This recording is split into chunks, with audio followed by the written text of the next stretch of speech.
मैं डॉक्टर गोपाल प्रसाद आप सबके सामने एक नई टॉपिक लेकर आया हूं, जो आप सबके लिए परीक्षाओं के दृष्टिकोण से ये टॉपिक महत्वपूर्ण मानी जा रही है। तो ये इस टॉपिक का जो नाम है, विभिन्न क्षेत्रों के पिता या जनक, फादर ऑफ डिफरेंट फील्ड। सबसे पहले जानेंगे पिता या जनक की उपाधि किनको दी गई। तो देश या विदेश के विभिन्न क्षेत्रों में आई विभिन्न प्रकार की समस्याएं, परिस्थिति, बीमारी से निजात दिलाने के लिए जिन महान हस्तियों ने अमूलचूल परिवर्तन करके या अपने चिकित्सा विधि से या शोध विधि से उन्होंने सफलता हासिल की और देश के जन जन तक उस फायदों को पहुंचाया, तो उस तरह के व्यक्ति को पिता या जनक की उपाधि उन्हें दी गई, जो जिनकी महत्ता आज भी समय समय पर उसको याद किया जाता है और उसकी फायदा भारत या विदेश के जो उन परिस्थितियों से जूझ रहे व्यक्ति जो है उसको उठाने का काम करते हैं। तो चलिए इस टॉपिक की हम चर्चा करते हैं, जिसमें हमने महत्वपूर्ण महान व्यक्तियों को हमने इसमें उल्लेखित किया है जो परीक्षाओं के दृष्टिकोण से महत्वपूर्ण है। तो सबसे पहला हमारा जो टॉपिक जो है, जिसका नाम है आधुनिक भारत के जनक या पिता। आधुनिक भारत के जनक या पिता कौन थे? जिनका नाम है राजा राम मोहन राय। राजा राम मोहन राय भारत के सामाजिक और धार्मिक सुधार आंदोलन के अग्रदूत थे और उसके साथ साथ ब्रह्म समाज के संस्थापक भी थे, जिन्होंने अपने संपूर्ण जीवन महिलाओं के हक दिलाने के लिए, जिसमें सती प्रथा और बाल विवाह या अन्य जो भी कुरीतियां थी, उसकी समाप्ति कर तक उन्होंने संघर्ष किया। जैसे इसमें दो चीजें हैं, एक सती प्रथा है और एक बाल विवाह है। तो सती प्रथा वह प्रथा थी जिसमें अगर किसी औरत का अगर पति मर जाता था तो उस पति के साथ उस पत्नी को भी साथ में जला दिया जाता था। तो यह एक बहुत बड़ी सामाजिक कुरीति थी और ये राजा राम मोहन राय ने इसे दूर करने का उन्होंने प्रयास किया।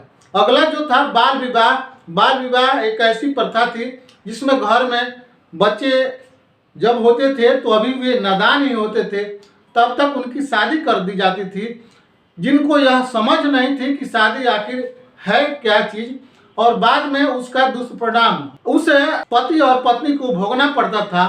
इन कुरीतियों को दूर करने के लिए राजा राम मोहन राय ने इसकी समाप्ति तक उन्होंने प्रयास किया, जिसकी वजह से उन्हें आधुनिक भारत के जनक या पिता के नाम से जाना जाता है। अगला जो है भारत के राष्ट्रपिता। राष्ट्रपिता किनको कहा गया, जिसका इंग्लिश होता है father of nation. Father of nation. तो ये महान व्यक्ति जो थे, जिनका नाम था महात्मा गांधी। महात्मा गांधी भारत के नव निर्माण में महत्वपूर्ण भूमिका कौन कौन थे? तो असहयोग आंदोलन, भूख हड़ताल, आमरण अनशन, अंग्रेजी नीति के विरुद्ध रैली, धरना, भाषण, विरोध प्रदर्शन आदि करना, ये उनकी जो थी वह महान भूमिका थी और उन्होंने इस महान भूमिका का उन्होंने निर्वहन किया। और इस निर्वहन से, इस कार्य से प्रभावित होकर नेताजी सुभाष चंद्र बोस ने रेडियो प्रसारण सिंगापुर से महात्मा गांधी को राष्ट्रपिता की उपाधि दी। इसीलिए उन्हें राष्ट्रपिता हम लोग कहते हैं, राष्ट्रपिता महात्मा गांधी। अगला जो है भारतीय संविधान के पिता। भारतीय संविधान के पिता, जिनको अंग्रेजी में फादर ऑफ कॉन्स्टिट्यूशन के नाम से जाना जाता है, और वे महान व्यक्ति जो थे जिनका नाम था डॉक्टर भीमराव अंबेडकर। तो भारतीय संविधान एवं संविधान के प्रारूप बनाने में सर्वाधिक योगदान के चलते, सबसे अगर अधिक योगदान थी तो डॉक्टर भीमराव अंबेडकर की योगदान थी, और इस योगदान के वजह से उन्हें संविधान के पिता की उपाधि दी गई। अगला हमारा टॉपिक जो है, जिसका नाम है भारत की आर्थिक सुधार के जनक। भारत के आर्थिक सुधारों के जनक जो थे, जिनका नाम, जिसको अंग्रेजी में कहते हैं father of modern economic reformer, ये कौन थे? तो इनका नाम था डॉक्टर मनमोहन सिंह। बाद में डॉक्टर मनमोहन सिंह देश के प्रधानमंत्री भी बने। 1991 में जब प्रधानमंत्री नरसिंह राव की जब सरकार थी, उस समय देश जो था वह आर्थिक संकट से जूझ रहा था, और उस परिस्थिति में वित्त मंत्री के रूप में डॉक्टर मनमोहन सिंह थे। कौन थे? वित्त मंत्री मनमोहन सिंह थे, इन्होंने सरकार को मूल्य स्थिरीकरण या एवं संरचनात्मक सुधार लाने वाली नीतियों को निर्माण कर विभिन्न क्षेत्रों में लागू करने का सफल कदम उन्होंने उठाया, जिसके वजह से उस समय देश जो था वह आर्थिक संकट के दौर से निकल गया, जिसके वजह से हम इन्हें भारत के आर्थिक सुधारों के जनक के नाम से हम लोग जानते हैं। अगला टॉपिक जो है भारतीय सिनेमा जगत के पिता फादर ऑफ इंडियन सिनेमा किनको कहते हैं, तो ये महान व्यक्ति जो है दादा साहब फाल्के। क्या नाम है? दादा साहब फाल्के। भारतीय सिनेमा को भारत में भी जिस समय दादा साहब फाल्के सिनेमा जगत की बात सोच रहे थे, उस समय सिनेमा भारत में उसकी नामो निशान नहीं थी, और उन्होंने अपने प्रयास से भारत में भी स्थान दिलाने का उल्लेखनीय प्रयास किया। वे विदेशों में जाकर सिनेमा के बारे में जाने, टेक्निक जाने, और कैसे सिनेमा का शूटिंग किया जाता है, कैसे उसका प्रदर्शन किया जाता है, इन सारी बातों का ज्ञान इन्होंने विदेश से हासिल किया, और भारत में इसके लिए उन्होंने उल्लेखनीय प्रयास किया, जिनके लिए इन्हें पिता की उपाधि दी गई। और इनकी पहली फिल्म जो थी सत्यवादी राजा हरिश्चंद्र थी, लेकिन ये फिल्म जो थी वह मुख्य फिल्म थी, केवल उस पर दृश्य दिखाया जाता था, आवाज उस पर नहीं थी, केवल दृश्य के माध्यम से ही उन फिल्म को जनता तक एक मनोरंजन का यह कार्यक्रम दिया गया। अगला जो है जिसका नाम है भारतीय प्रशासनिक सेवा के जनक, जिनको इंडियन एडमिनिस्ट्रेटिव सर्विस के जनक कौन थे, तो ये जनक जो है लॉर्ड कॉर्नवालिस। क्या नाम है? लॉर्ड कॉर्नवालिस बंगाल के गवर्नर जनरल थे। क्या थे? बंगाल के गवर्नर जनरल थे। उन्होंने अपने शासनकाल में जिला के प्रशासन को सुचारू रूप से चलाने के लिए एक पद का सृजन किया, जिसका नाम था कलेक्टर। क्या नाम था? कलेक्टर। जिस पद को सृजन किया उसका नाम था कलेक्टर सृजन किया, जिनके द्वारा न्याय व्यवस्था, पुलिस प्रशासन, कर प्रणाली, स्थानीय शासन, लोक सुरक्षा आदि क्षेत्रों में बेहतर कार्य किया जा सके, जिसके लिए उन्होंने एक जिले में कलेक्टर का पद सृजन किया। और यह जो सेवा जो थी, जिस सेवा का नाम था भारतीय प्रशासनिक सेवा, ये पद जो थी वह भारतीय प्रशासनिक सेवा के अधीन यह आती थी, जिसमें उस पद का नाम था कलेक्टर। यह कलेक्टर पद जो था वह जिले के सर्वोच्च पदाधिकारी होते थे। और इसके जनक कौन थे, तो लॉर्ड कॉर्नवालिस।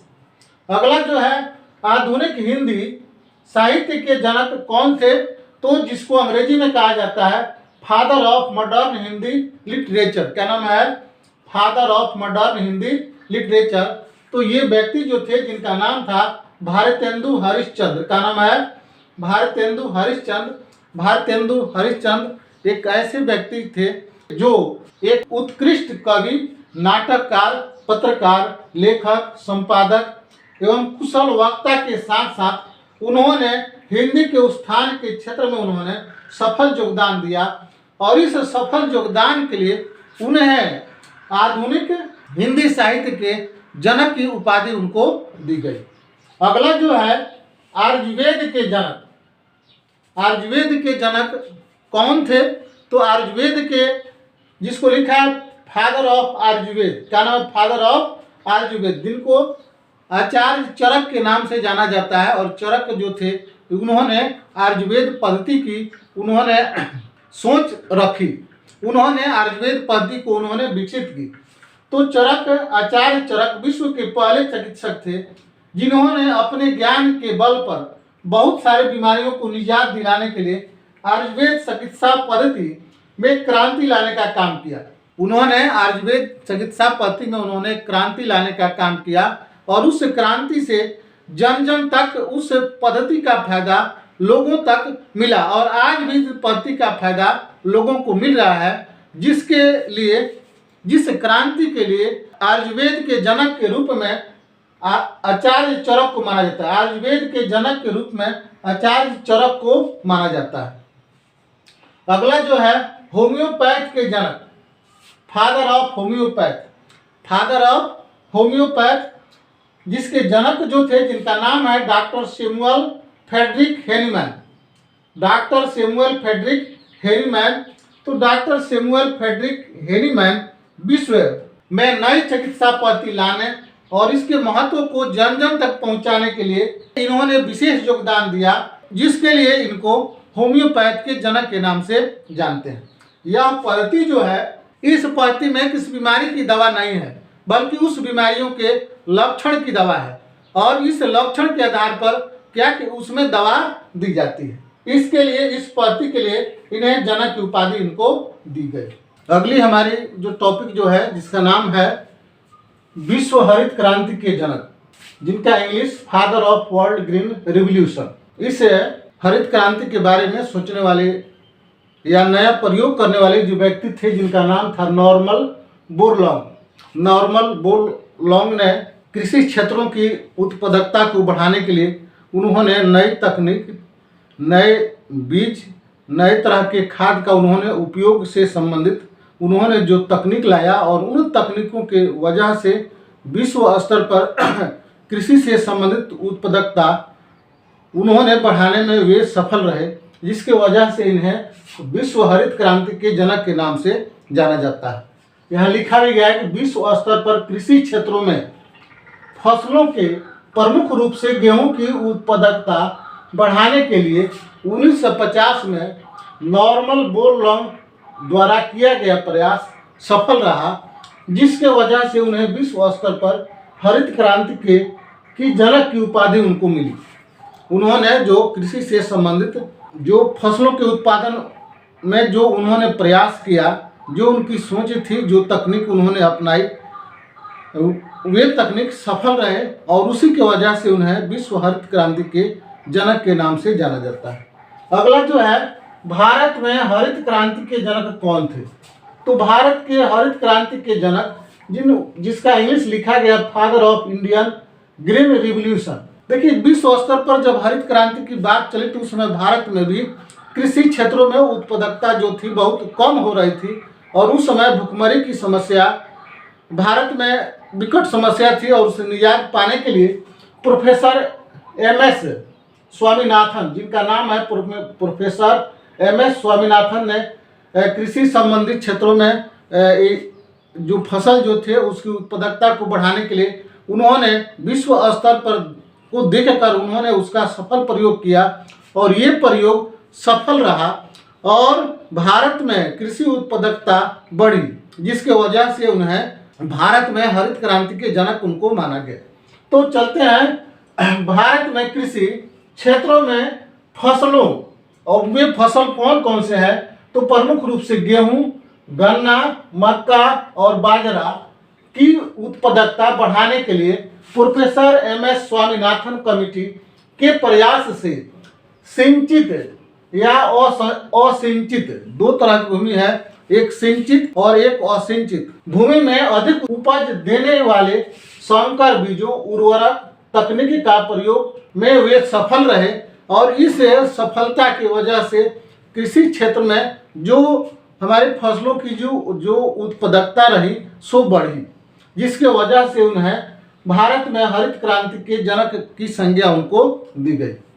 अगला जो है सफेद क्रांति के जनक, जिनको इंग्लिश में फादर ऑफ व्हाइट रिवॉल्यूशन कहा जाता है, और यह जो महान व्यक्ति थे, जिनका नाम था वर्गीज कुरियन। वर्गीज कुरियन ने भारत को विश्व में सबसे ज्यादा दूध उत्पादन करने वाले देश बनाने के उद्देश्य से उन्होंने एक अभियान चलाया, जिस अभियान का नाम था ऑपरेशन फ्लड, और यह अभियान 1970 में चलाया गया, और यह अभियान सफल भी रहा, जिसके लिए वर्गीज कुरियन को सफेद क्रांति के जनक के रूप में माना जाता है।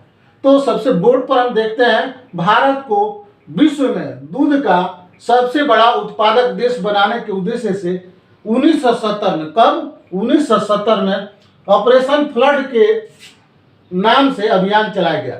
ऑपरेशन फ्लड के नाम से अभियान चलाया गया। अगर कहा जाए ऑपरेशन फ्लड जो 1970 में चलाया गया वह क्या था? एक दूध उत्पादन करने की एक तकनीक थी जिससे विश्व स्तर पर भारत सबसे ज्यादा अधिक दूध उत्पादन कर सके। तो अभियान चलाया गया जिसके लिए वर्गीज कुरियन का सफल प्रयास का ही यह परिणाम था कि विश्व में सबसे ज्यादा दूध उत्पादक देश भारत बना, जो आगे चलकर सफेद क्रांति के रूप में जाने जाने लगा और इसके जनक जो थे वर्गीज कुरियन बने। अगला सवाल है, भारतीय अंतरिक्ष कार्यक्रम के जनक, father of Indian space programme, father of Indian space programme कौन थे? तो उनका नाम जो है डॉक्टर विक्रम साराभाई। क्या नाम है? डॉक्टर विक्रम साराभाई। भारतीय अंतरिक्ष कार्यक्रम की संकल्पना की, उनके द्वारा भारतीय अंतरिक्ष कार्यक्रम की संकल्पना की गई थी, उसके विषय में सोचा गया था, उसके विषय में प्रोग्राम लाया गया था और वे जो थे और अंतरिक्ष अनुसंधान के क्षेत्र में भारत को अंतर्राष्ट्रीय मानचित्र पर स्थान दिलाया। उनके द्वारा जो प्रयास किया गया, जिनके प्रयास से भारत जो था अनुसंधान के क्षेत्र में अंतर्राष्ट्रीय मानचित्र पर अपना स्थान बनाया, जिसके वजह से उन्हें भारतीय अंतरिक्ष कार्यक्रम के जनक या father of Indian space program के जनक के नाम से उन्हें जाना जाता है। अगला जो है भारतीय परमाणु ऊर्जा कार्यक्रम के जनक, जिनको अंग्रेजी में father of Indian atomic energy program के नाम से हम लोग जानते हैं, और इसके जनक जो है जिनका नाम है डॉक्टर होमी जहांगीर भाभा। क्या नाम है? डॉक्टर होमी जहांगीर भाभा। ये जो थे भारतीय परमाणु ऊर्जा कार्यक्रम के जनक थे। तो ये महान व्यक्ति जो थे, इनके द्वारा देश में परमाणु कार्यक्रम के भावी स्वरूप की नींव रखी गई कि जो भारतीय परमाणु ऊर्जा कार्यक्रम जो है इसकी रूपरेखा कैसी होनी चाहिए और यह किस तरह काम करेगा, जिससे यह भारत के नक्शे पर यह अपना एक स्थान बना पाएगा। उन्होंने इस कार्यक्रम की भावी नींव रखी और मुट्ठी भर वैज्ञानिकों की सहायता से परमाणु ऊर्जा के क्षेत्र में अनुसंधान कर इनके द्वारा इसको लक्ष्य तक पहुंचाने के लिए काम किया गया, जिसके चलते भारत जो है आज विश्व स्तर पर प्रमुख परमाणु संपन्न देशों के साथ खड़ा है। इनकी ही देन है कि आज जो है जितने परमाणु संपन्न देश जो है उसके कतार में भारत को खड़ा होने का अगर सौभाग्य मिला है तो वे वैज्ञानिक जो है जिनका नाम है डॉक्टर होमी जहांगीर भाभा, इसलिए इन्हें भारतीय परमाणु ऊर्जा कार्यक्रम के जनक माना जाता है। अगला और लास्ट जो हमारा टॉपिक जो है जिसका नाम है भारतीय मिसाइल मैन या मिसाइल मैन ऑफ इंडिया किनको कहते हैं, तो इनका नाम जो है एपीजे अब्दुल कलाम। एपीजे अब्दुल कलाम जो है वे भारतीय मिसाइल मैन कहे जाते हैं या मिसाइल मैन ऑफ इंडिया के नाम से जाने जाते हैं। तो एपीजे अब्दुल कलाम भारतीय एरोस्पेस वैज्ञानिक के रूप में अग्नि और पृथ्वी जैसी मिसाइलों के विकास और सफल संचालन में इन्होंने अहम भूमिका निभाई। इनका ही देन था कि भारतीय एरोस्पेस में जब ये वैज्ञानिक थे तो वैज्ञानिक के रूप में इन्होंने अग्नि और पृथ्वी जैसे मिसाइलों का इन्होंने विकास किया और उनके सफल संचालन में इन्होंने अहम भूमिका निभाई। 1998 में पोखरण टू में जो सब परीक्षण जो किया गया, जो एक विश्व के लिए आश्चर्य की बात थी और उस समय विश्व के किसी देश की इसकी भनक भी नहीं थी और उन्होंने इसका सफल प्रयोग किया और इसके प्रयोग से उन्होंने भारत को विश्व के कतार में वे खड़ा कर दिए। भारत को उनकी ही देन थी कि भारत जो था वह विश्व के कतार में खड़ा होने का साहस मिला, जिसके वजह से एपीजे अब्दुल कलाम को मिसाइल मैन की उपाधि दी गई। तो चलिए, ये हमारे जो टॉपिक जो थे वे महत्वपूर्ण टॉपिक थे और परीक्षा के दृष्टिकोण से बहुत ही महत्वपूर्ण टॉपिक है। ये टॉपिक के जो भी कंटेंट है, कोई ना कोई कंटेंट आपके परीक्षा में आ सकता है, तो आप इन महत्वपूर्ण बिंदुओं को आप याद करें, अपने ध्यान में रखें और आप अपने जीवन को सफल बनाएं। तो चलिए, इसमें एक क्वेश्चन है आज का प्रश्न, आधुनिक भारत के जनक की उपाधि किस महान व्यक्ति को मिली? तो आधुनिक भारत के जनक की उपाधि किस महान व्यक्ति को मिली? तो यहाँ आपको आंसर लिख देना है, यहाँ अपना नाम लिख देना है, मोबाइल नंबर लिख देना है और विद्यालय का नाम लिख देना है। तो चलिए चलते चलते हम इतना ही बात कहेंगे कि आप जहाँ भी रहें पढ़ें, लिखें, अपने समय का सदुपयोग करें और अपने माता पिता के सपनों को आप साकार करें। चलिए इसी के साथ आप सबको बहुत बहुत धन्यवाद।